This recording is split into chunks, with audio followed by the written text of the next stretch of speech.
పవన్ కళ్యాణ్, మన deputy CM Pawan Kalyan గారు మరి ఈ సంవత్సరం 2025-26 సంవత్సరంలో ఈ విశ్వావసు నామ సంవత్సరం ఉగాది తర్వాత మన పవన్ కళ్యాణ్ గారికి ఎలా ఉంటుందో చూద్దాం.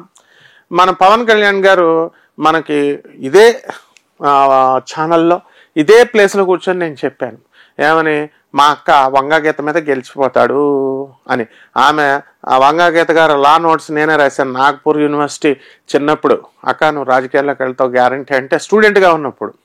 ఆమె ఫ్రెండ్స్ అయిన మంగతాయారు, ఆమె ఫ్రెండ్స్ అయినటువంటి రమాదేవి చౌదరి, రాజమండ్రి, కాకినాడ రమాదేవి చౌదరి కాకినాడ వెళ్ళిపోయింది, అక్కడ రాజకీయాల్లోకి వచ్చింది. అయితే పవన్ కళ్యాణ్ మీద పోటీ చేయాల్సిన పరిస్థితి వచ్చినప్పుడు మరి తప్పకుండా చేసింది. అప్పుడు అక్క ఇది రాంగ్ స్టెప్, ఇది మరి నువ్వు పవన్ కళ్యాణ్ అంటే ఏమనుకుంటున్నావు, మెగాస్టార్, పవర్ స్టార్ అంటే మరి ఏం చేస్తారు, మరి హైకమాండ్ వాళ్ళకి చెప్తారు కదా, అందుకని పోటీ చేసింది అనుకోండి. ఓడిపోతావు అక్క అన్నాం, ఓడిపోయింది. మన వీడియో ఉంటుంది, ఇదే ఛానల్లో వీడియో సెర్చ్ చేసి చూసుకోండి. ఇకపోతే మన పవన్ కళ్యాణ్ గారు ఏంటనుకున్నారు, ఏదో ఖుషి సినిమాలో అమాయకుడు అనుకుంటున్నారు. ఆయన ఇప్పుడు ట్రాన్స్ఫర్మ్ అయిపోయాడు, మరి మారిపోయాడు, అంతా కూడా మొత్తం టోటల్ రాజకీయవేత్త అయిపోయాడు. కాకులు తీరి కొమ్ములు తీరినటువంటి రాజకీయవేత్తలతో సమానంగా వాళ్ళకంటే లోతైన విశ్లేషణతో వాళ్ళకంటే ధీటుగా పవన్ కళ్యాణ్ తన ఉపన్యాసాలు చూడండి.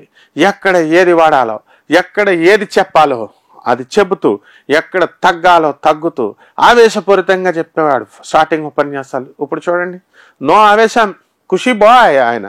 కాబట్టి 2025-26లో మా పవన్ కళ్యాణ్ మనకి కన్యా రాశికి సంబంధించినటువంటి ఆయన అద్భుతాలు సృష్టించేస్తాడు. మనోడు అద్భుతాలు, డిప్యూటీ సీఎం ఆ పోస్ట్ మనకు అవసరం లేదండి అసలు అన్నాడు. కరెక్ట్ ఆయన చెప్పేది. పవన్ కళ్యాణ్ అభిమానులు మనం చూసాం. మనం కూడా ఖుషి సినిమాలో మన పవన్ కళ్యాణ్ యాక్టింగ్ చూసి ఫుల్ ఫిదా అయిపోయాం. ఆల్ హీరోస్ వీళ్ళందరూ ఒకటేనైనా, ఒకళ్ళొకళ్ళు చక్కగా అనుసంధానంతో చేసుకెళ్తారు.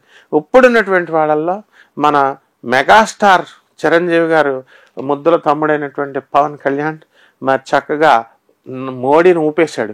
మోడీ వెళ్ళిపోయి ఆనందంలో కౌగిలించేసుకున్నాడు మా పవన్ని. అలాగే చక్కగా ఈయన వచ్చాడు చిరంజీవిని ఇలా చేతులెత్తి ఇలాగ ఆనందించి చెప్తుంటే, అరే తమ్ముడు నీ వల్ల నాకు ఈ గౌరవం కలిగిందని చిరంజీవి స్టేజ్ మీద ఏడ్చేసాడు, మనందరం చూసాం. కాబట్టి మళ్ళీ అదే ఇంక అంచెలంచెలుగా ఇంక 2025 నుంచి ఇంకా అడ్డు లేదు పవన్ కళ్యాణ్కి. ఒక్కొక్క పోస్ట్ చేసుకుంటూ వెళ్ళిపోతాడు. అయితే ప్రజారంజకంగా పిఠాపురం చూడండి, అడుగుతుంటే వాళ్ళు ఏం చెప్తున్నారు, ఏమంటే రోడ్లు బాగుపడిపోతున్నాయి, ఈ బాగుపడిపోతున్నాయి, అక్కడ రావాల్సిన అవసరం లేదు, ఆయన అక్కడ ఉండి డిప్యూటీ సీఎం గారు కదండి, ఆయన ఇక్కడికి వచ్చి ఎలాగండి చేయడం, ఎస్ అక్కడుండే చేయమనండి డిప్యూటీ సీఎం గారు. ఆ విధంగా ప్రజారంజకంగా మరి పరిపాలన చేస్తున్నారు. రాజకీయాల పరంగా కంటే కూడా మెగాస్టార్ మన పవర్ స్టార్ పవన్ కళ్యాణ్ ఇంకా సినిమాలు చేస్తే బాగుండు మరి. కాబట్టి ఈ 2025 సినిమాల్లో మళ్ళీ మా పవన్ కళ్యాణ్ మళ్ళీ సినిమాలు చేయాలి.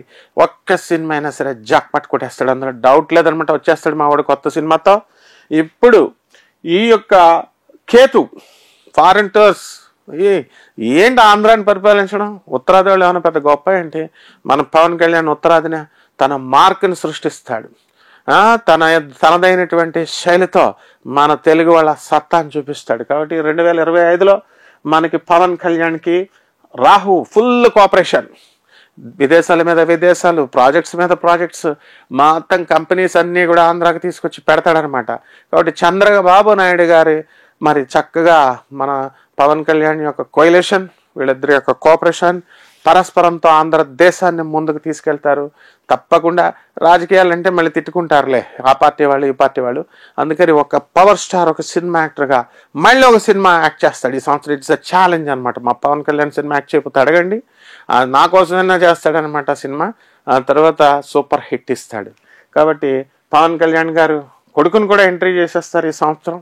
మరి ఇంకా అనేకమైనటువంటి వినూత్నమైనటువంటి కార్యక్రమాలు 2025-2026లో చేస్తాడు. కావాల్సి చూసి మళ్ళీ మీరంతా కూడా నాకు కామెంట్ బాక్స్లో పెట్టండి. బాయ్.